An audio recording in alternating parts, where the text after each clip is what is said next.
Are there any thoughts that you want to share about your conversation? Any ahas or questions or wonderings that came up?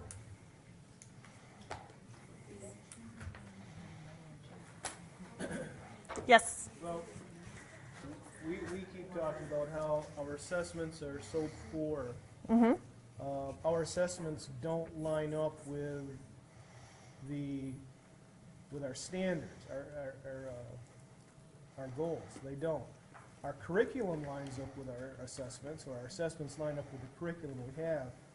But when you look at those assessments, they don't line up with the standards. Okay, so there's a disconnect. There's the issue. Right, so you don't have that alignment of curriculum, instruction, and assessment Right.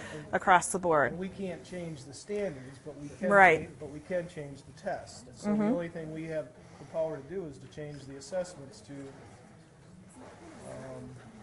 Now, we have a situation in our school where they bought the textbooks, but then a lot of these textbooks come with the assessments, you know.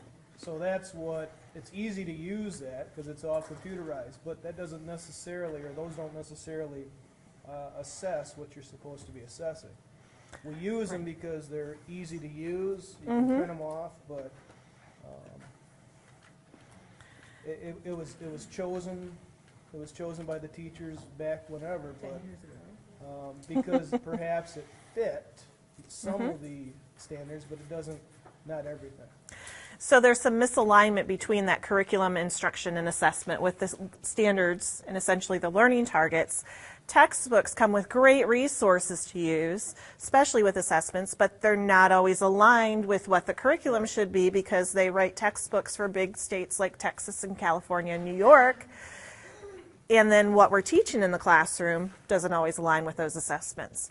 And one important point that I think you mentioned is that we can't control the standards, but we can control assessments. You can control instruction too. Absolutely, there is control. You can't change the standards, that's what they are. But you have the control over the instruction and the assessment.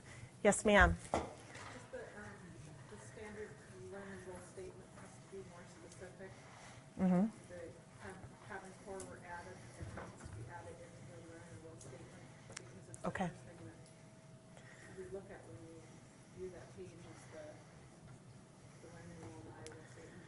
So you have, and I've seen them, pages around your assessments, and you have your learner will statements, and with the new Common Core, those haven't been incorporated yet. No, they're incorporated below in the side Okay. of the page, but it's, if you're posting those in your room to help out with instruction or you're reviewing them, unless you go through and read every single one, you can't get a snapshot just looking at the page. Right. The target, both the learning targets were really broad. Okay. So it really wasn't a direct roadmap. So then that would maybe skew your instruction. So you're saying how the instruction might not be the target goal, but your target, if your target's too broad, then you might be taking this road on the thing when Right. your assessment is going this way.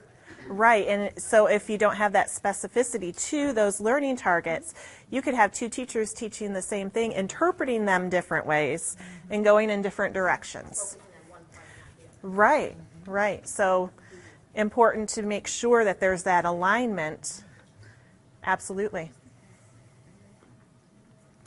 Any other thoughts or wonderings, questions that came up in your conversation?